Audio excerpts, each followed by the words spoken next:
pukul 10:30 malam di Kompas TV.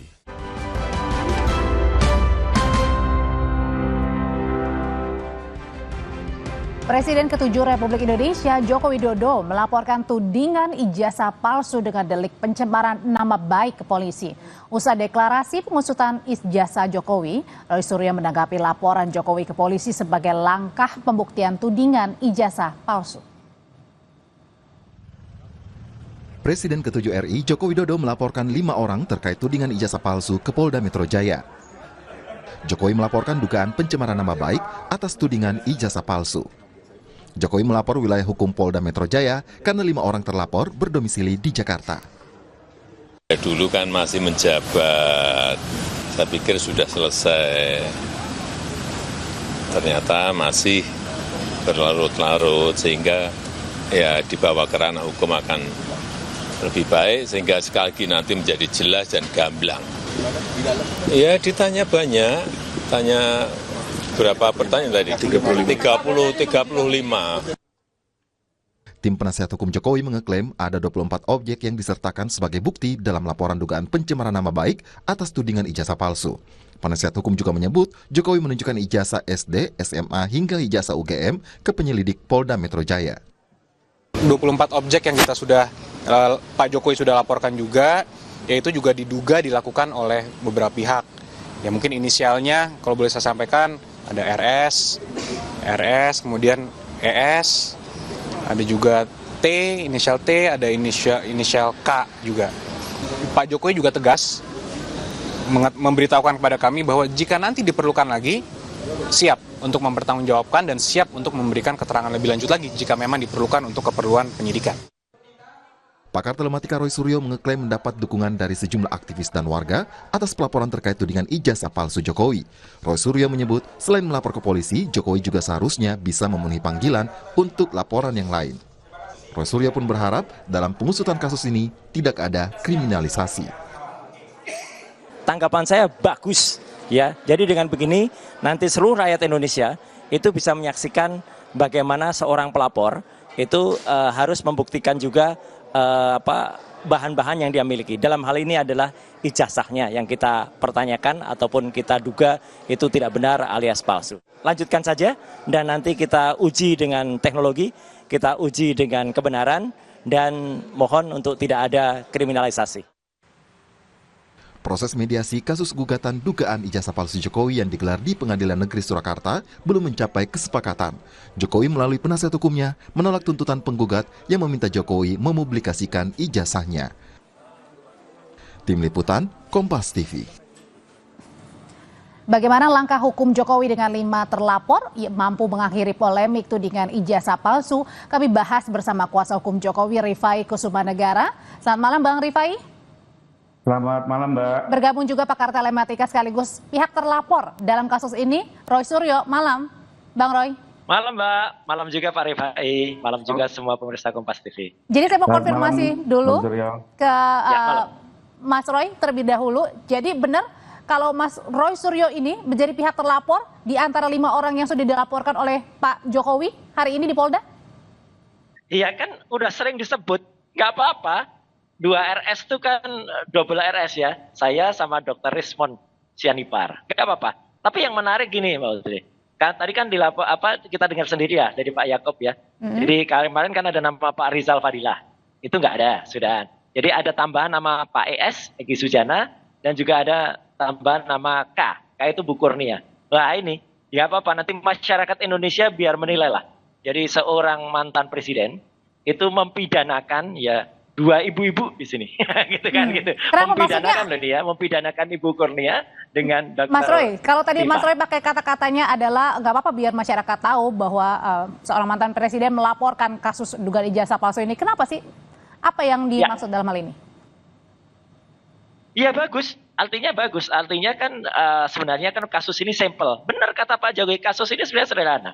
Kalau dari awal itu Pak Jokowi itu menunjukkan ini loh ijazah saya, dengan ramahnya itu sebenarnya tidak akan ada masalah. Jadi dari situ mungkin masyarakat langsung bisa melihat, tidak akan timbul kecurigaan, kemudian bahkan mungkin curiosity atau istilah sekarang keponya para ahli meneliti itu nggak banyak, tapi karena selalu disembunyikan, nah itulah malah tadi kan kita dengar juga mediasi tidak akan mempublikasikan kayak gitu kan, ini menjadi lucu ya, makanya nggak apa-apa, semua punya hak ya. Jadi kita menghormati juga, hormati Pak Jokowi untuk melaporkan itu dan mempidanakan termasuk 2 ibu-ibu tadi, ya gitu, dan hormati kami juga untuk menyampaikan secara ilmiah, dan kalaupun ilmiah itu nanti harus ditandingkan atau harus dilawankan dengan hukum, nah nggak apa-apa, biar saja, biar masyarakat yang menilai dan biar ini menjadi diskursus yang bagus untuk masyarakat. Oke, saya ke Bang Rifai. Bang Rifai, kalau tadi Pak Jokowi setelah dalami sebagai saksi keterangannya, ini menyatakan bahwa ini sebenarnya kasusnya biasa tergolong ringan ya, tapi kemudian kenapa akhirnya melapor Pak Jokowi dan sudah begitu juga melapornya ke Polda Metro Jaya? Oke, sebenarnya kami ini sudah menangani persoalan ijazah ini sejak 2 tahun yang lalu, Mbak. Dan sebagai advokat kami sudah menjelaskan banyak hak hukum yang bisa digunakan, baik gugatan perdata maupun laporan pidana, tapi Pak Jokowi berulang-ulang menyatakan saya tidak akan menggunakan hak tersebut, apalagi saya sebagai presiden, karena jangan sampai dianggap menyalahgunakan kekuasaan atau dan sebagainya macamnya. Nah, dengan demikian waktu itu kami hanya sekedar menghadapi gugatan, tapi setelah 6 bulan beliau lengser, ternyata isu ini kembali bergulir, bahkan menjadi lebih masif ya, seperti tadi Bang Suryo bilang, sebenarnya ditunjukkan saja sudah selesai. Nyatanya tidak demikian, kami pantau gitu. UGM sendiri, rektor dan dekan sudah menyatakan itu clear, Pak Jokowi betul kuliah, tetap terus dicari persoalannya, entah fontnya lah, entah fotonya lagi, lari lagi ke skripsi, dari situ objek berpindah ke skripsi. Dari skripsi lari ke lembar pengesahan. Sekarang jadi intinya ini dicari-cari permasalahannya begitu ya?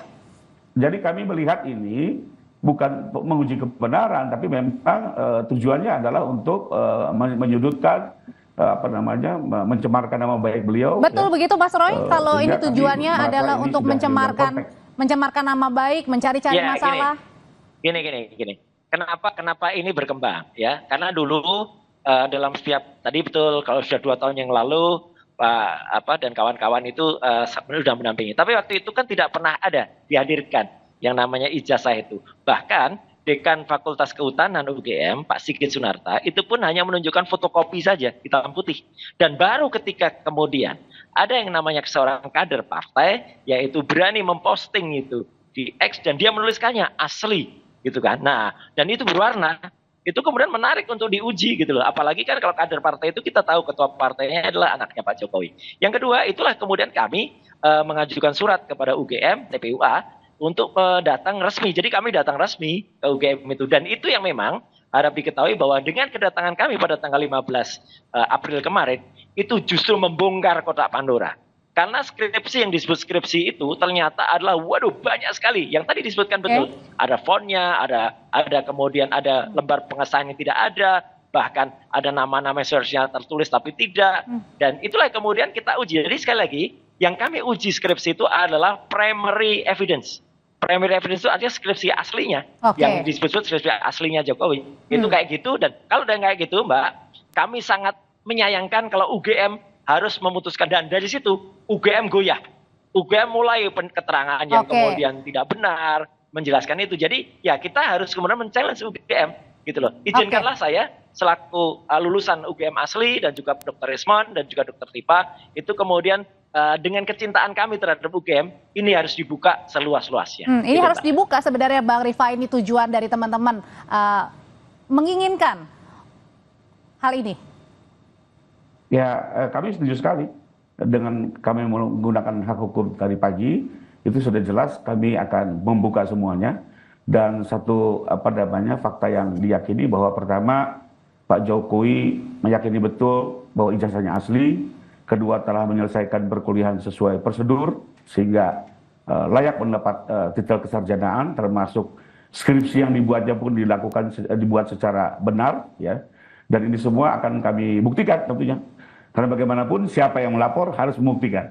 Nanti tinggal kita adu pembuktian masing-masing dan tinggal dilihat tujuan dan motif dari masing-masing. Oke, kalau berbicara tadi kita lihat tujuan sama motifnya masing-masing, Mas Roy, kalau gitu sebenarnya apa sih motif atau tujuan dari meminta Pak Jokowi untuk menunjukkan ijazah asli begitu? Kan saat ini apa urgensinya nih? Ya, kata kuncinya betul tadi ya, yaitu kejujuran. Ya, tujuan kejujuran itu bahwa Pak Jokowi itu sudah selesai menjadi presiden dan kemudian sekarang masyarakat biasa. Nah, itu bagus.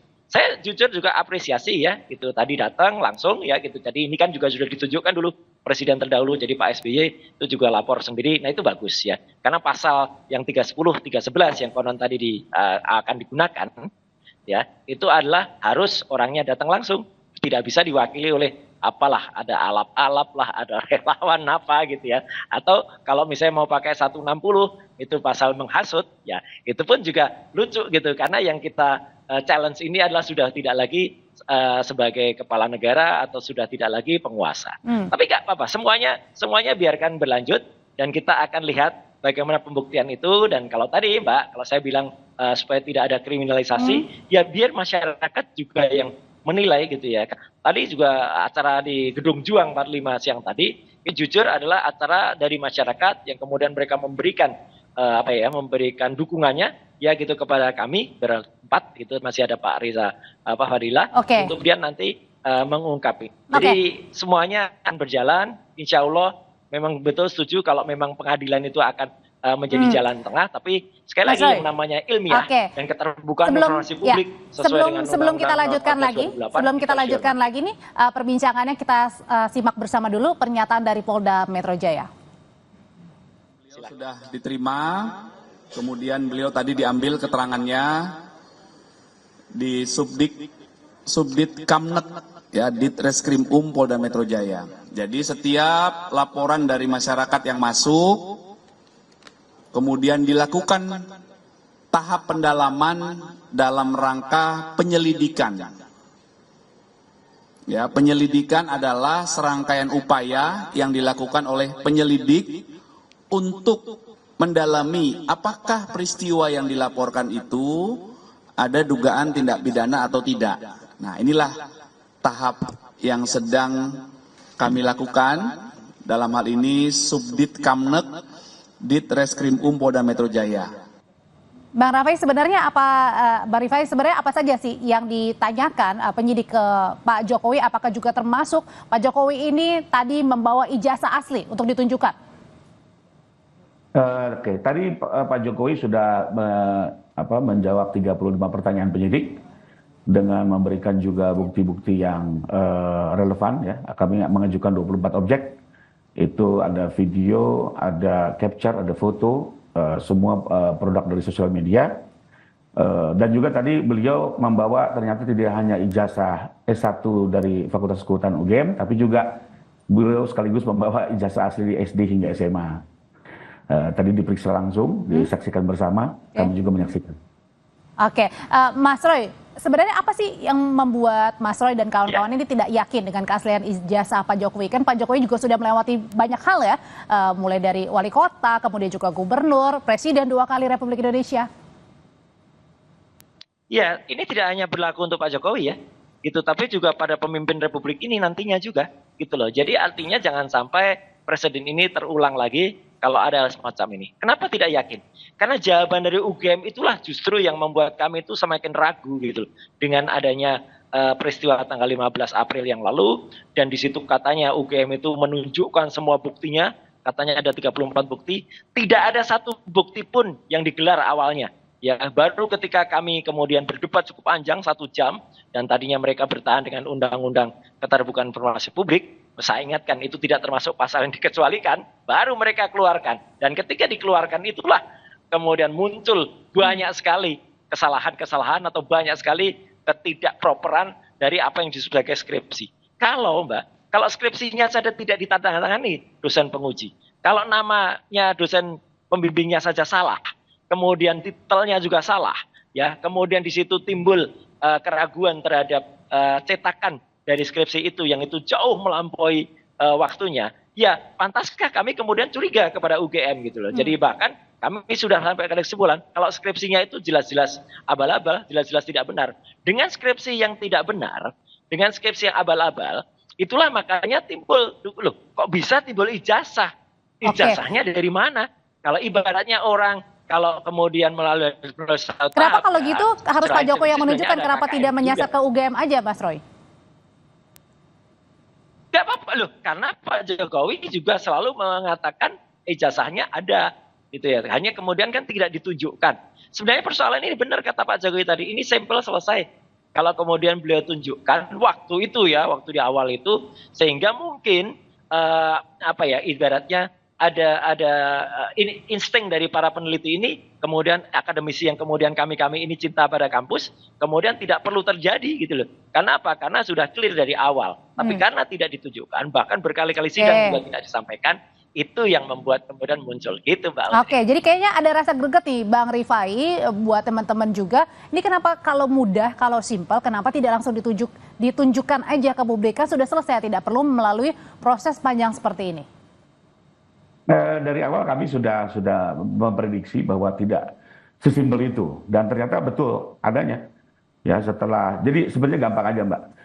Untuk menguji keabsahan STNK perlu tanya siapa? Ya tanya Samsat. Untuk menguji jasa tanya siapa? Ya tanya kampus. Kampusnya sudah mengklarifikasi, malah diserang, dicari lagi objek lain. Tapi begini, Mbak, buat saya ini ada pendidikan politik dan pendidikan hukum yang cukup baik. Ya, pertama, agar perkara ini betul-betul murni hukum, maka memang sekarang saatnya untuk melakukan upaya hukum, di mana Pak Jokowi pun sudah tidak lagi menjadi penguasa, dan Pak Jokowi pun juga menggunakan haknya sebagai warga negara. Jadi kita harapkan perkara ini berjalan sesuai apa adanya, objektif, berimbang, ya, dan tidak terpolitisasi. Itu yang pertama. Kedua, pendidikan hukum yang baik di sini adalah ini mungkin pembelajaran buat masyarakat di era kebebasan, ya, berdemokrasi, digital informasi. Ternyata juga masih ada hak-hak hukum setiap warga negara yang perlu dijaga dan dihormati.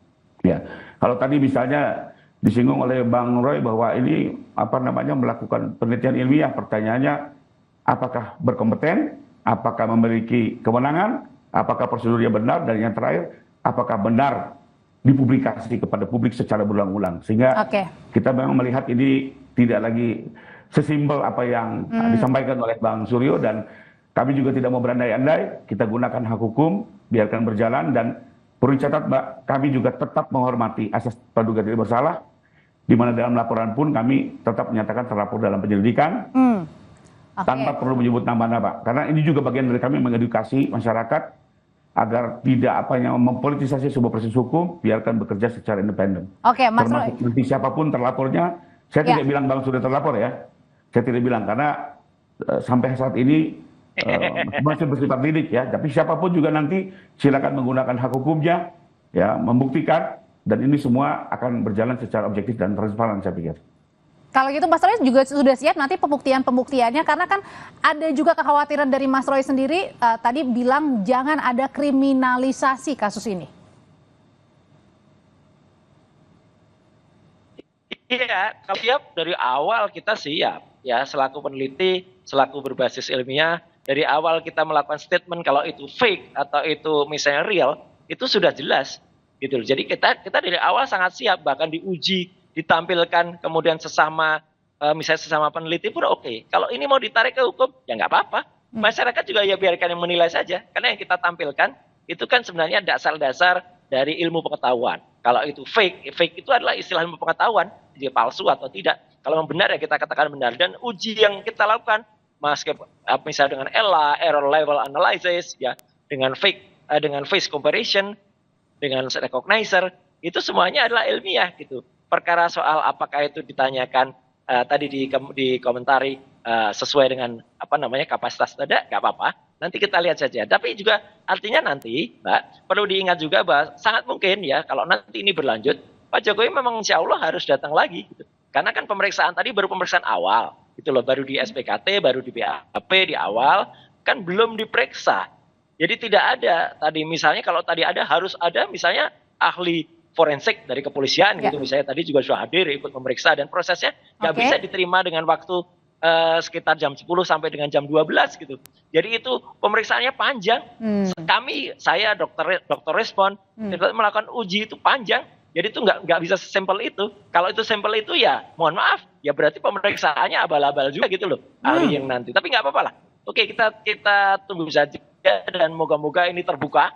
Kalau terbuka pemeriksaannya, itu akan menimbulkan semangat bagi masyarakat untuk mengedepankan keterbukaan dan tidak ada kriminalisasi. Bang Rifai, sebenarnya kalau sekarang ini respon dari Pak Jokowi gimana sih? Kan Pak Jokowi tidak hanya melaporkan soal tudingan ijazah palsu ke Polda, tetapi kemudian juga Pak Jokowi sebagai pihak terlapor juga dilaporkan untuk kasus ijazah juga, penunjukan ijazah di Solo begitu. Dan saat ini tadi tidak hadir juga pada saat mediasi.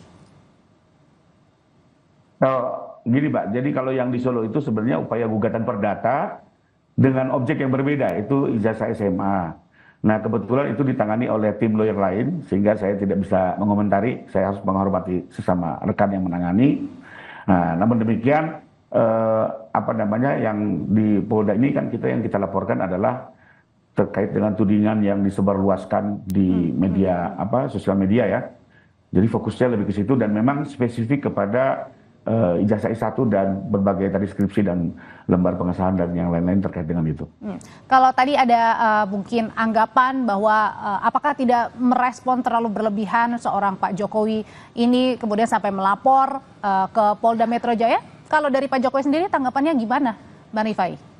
Soal hal ini? Jadi kembali lagi kita sudah mengikuti ini selama 2 tahun.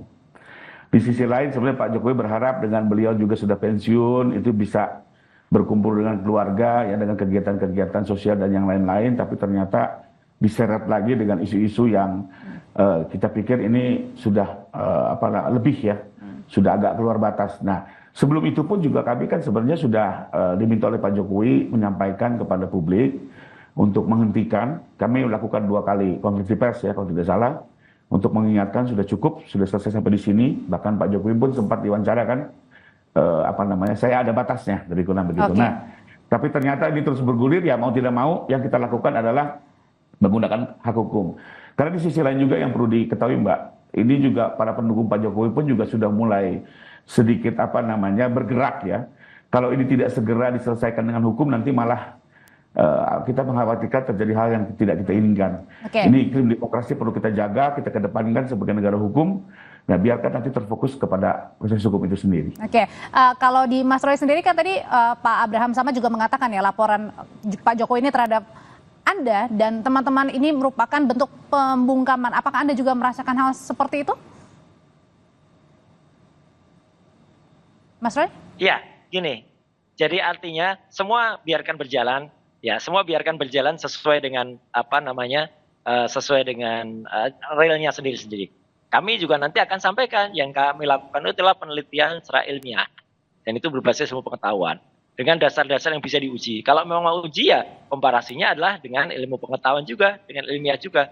Kalau mau ditarik-tarik ke ranah hukum nggak apa-apa. Biar nanti ada teman-teman juga yang nanti akan memberikan argumentasi secara hukum. Clear aja kok, nggak ada masalah. Tapi yang jelas tadi meskipun tidak disebut ya, tapi kan inisialnya sudah ada tadi. Tadi Mas Yakob kan di depan wartawan tadi kan sudah menyebut inisial gitu ya. Ada K, ada Dr. T. K dan Dr. T itu sekali lagi itu adalah ibu-ibu gitu ya. Jadi nggak apa-apa. Kita lihat masyarakat nanti melihat mantan presidennya itu mempidanakan 2 ibu-ibu gitu.